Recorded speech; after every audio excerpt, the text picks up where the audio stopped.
நம்ம இன்றைக்கி tumbler cake எப்படி செய்கிறதுன்னு பார்க்க போகிறோம். ஓவன் இல்லாமல் நார்மல் நம்ம அடுப்புலையே எப்படி செய்கிறதுன்னு தான் பார்க்க போகிறோம். இது ரொம்ப ஈஸியான ரெசிபி. ஹாய் ஃப்ரெண்ட்ஸ், வணக்கம். என் பேர் Abhi. Welcome to Indian recipes Tamil. வீடியோக்குள்ளே போகிறதுக்கு முன்னாடி நம்ம சேனல் இந்தியன் ரெசிபீஸ் தமிழை சப்ஸ்கிரைப் பண்ணிக்கோங்க. கூடவே இருக்க பெல் சிம்பலையும் கிளிக் பண்ணிக்கோங்க.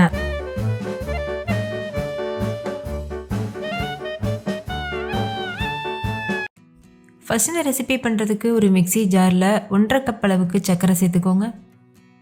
நான் யூஸ் பண்ணியிருக்க கப்போட அளவு 250 ml அளவு இருக்கும். இது கூட 1 டீஸ்பூன் ஏலக்காய் தூள் சேர்த்து எந்தளவு முடியுமோ அந்தளவுக்கு ஃபைன் பவுடரை அரைச்சி எடுத்துக்கோங்க.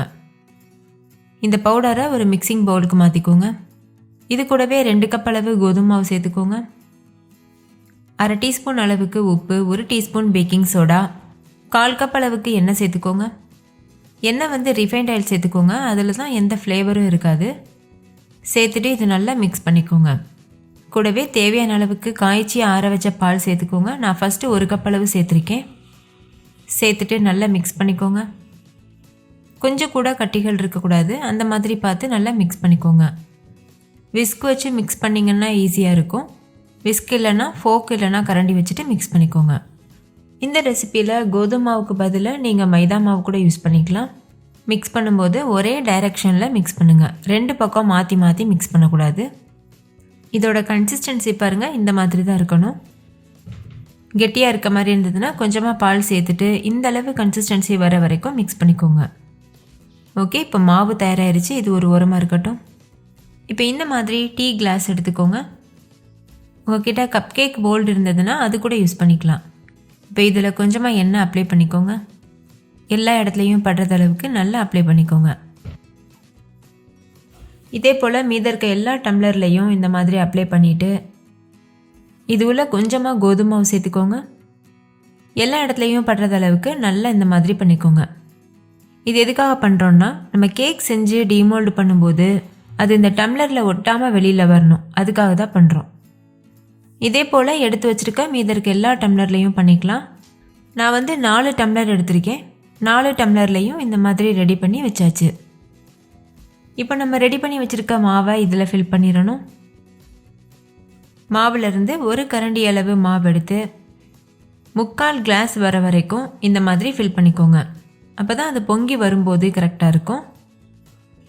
முழு கிளாஸ்க்கு வர மாதிரி ஃபில் பண்ணிடக்கூடாது. அந்த மாதிரி பண்ணோன்னா கேக் பொங்கி வரும்போது வெளியில் விழுந்துடும். அதனால் 3/4 கிளாஸ் வர மாதிரி மட்டும் இந்த மாதிரி ஃபில் பண்ணிக்கோங்க. பண்ணிவிட்டு இந்த மாதிரி டேப் பண்ணிக்கோங்க. இப்போ இது பேக் பண்ணுறதுக்கு தயாராக இருக்குது. நீங்கள் எதாவது அவனில் கூட பண்ணலாம். அவனுடைய டைமிங் நான் வீடியோ கடைசியில் சொல்லியிருக்கேன். நம்ம இன்றைக்கி ஒரு அடிகனமான பாத்திரத்தில் ஸ்டவ்லையே தான் பண்ண போகிறோம்.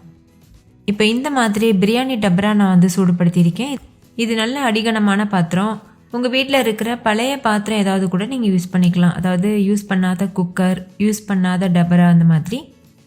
அது உள்ள ஒரு ரிங் மாதிரி வச்சுட்டு இந்த மாதிரி ஒரு பிளேட் போட்டுக்கோங்க. அப்போ தான் கேக் கரிஞ்சு போயிடாமல் ஈவனாக வெந்து வரும். நம்ம டைரெக்டாக அந்த டபராவில் வச்சுட்டோன்னா கேக் கரிஞ்சு போகிறதுக்கு வாய்ப்பு இருக்குது. இப்போ மூடிட்டு ஹை ஃப்ளேமில் வச்சு ஒரு 10 நிமிஷத்துக்கு சூடுபடுத்திக்கோங்க. உங்ககிட்ட ரிங் இல்லைன்னா நீங்கள் கொஞ்சமாக உப்பு போட்டுட்டு, அதாவது ஒரு கப் அளவுக்கு நைஸ் உப்பு போட்டுட்டு அது மேலே கூட நீங்கள் ஒரு பிளேட் வச்சு அதுக்கு மேலே இந்த மாதிரி டம்ளரை வைக்கலாம்.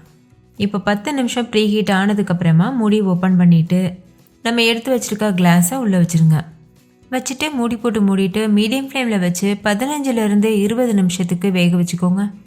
நீங்கள் அவனில் வேக வைக்க போகிறீங்கன்னா 180 டிகிரி செல்சியஸில் 10 நிமிஷத்துக்கு அவனை ப்ரீ ஹீட் பண்ணிக்கோங்க. அதே டெம்பரேச்சரில் 15 நிமிஷத்துக்கு பேக் பண்ணிக்கோங்க. அப்போ கரெக்டாக இருக்கும். ஓகே, இப்போ இது வேகட்டும்.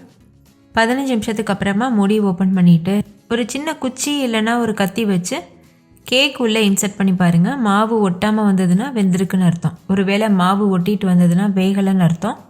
அப்போ நீங்கள் மறுபடிக்கும் லோ ஃப்ளேமில் வச்சு ஒரு 10 நிமிஷத்துக்கு வேக வச்சிங்கன்னா கரெக்டாக இருக்கும்.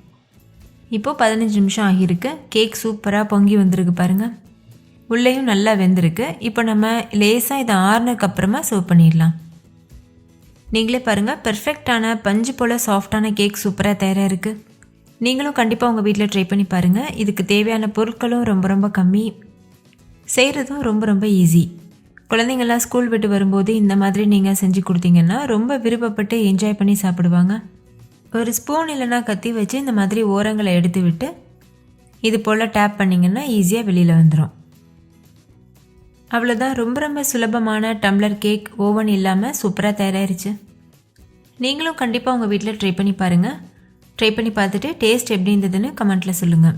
ஓகே ஃப்ரெண்ட்ஸ், இந்த வீடியோ உங்கள் எல்லாருக்கும் ரொம்ப பிடிச்சிருக்குன்னு நம்புகிறேன். பிடிச்சிருந்தா லைக் பண்ணுங்கள், உங்கள் ஃப்ரெண்ட்ஸ் கூடவும் ஷேர் பண்ணுங்கள். நீங்களும் உங்கள் வீட்டில் கட்டாயமாக இதை செஞ்சு பாருங்கள். தேங்க்யூ, பாய்.